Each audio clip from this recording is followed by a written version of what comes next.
Welcome to Guide Guru. We hope this video helps. You begin by preparing your Roblox account and phone, verify your email, sign into Roblox, and confirm you control the account.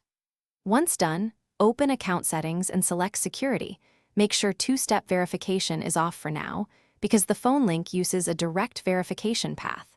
Then choose Add Phone Number and type your mobile number exactly, including country code.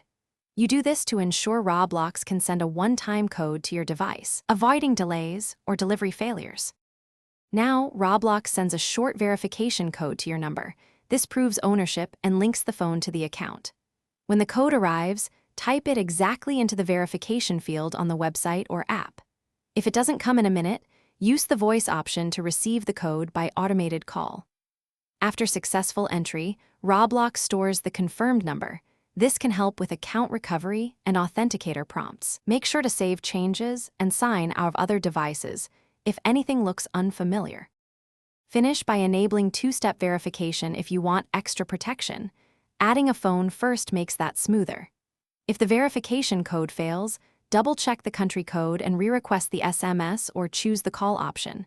Networks sometimes block short codes, so switching between SMS and voice often works.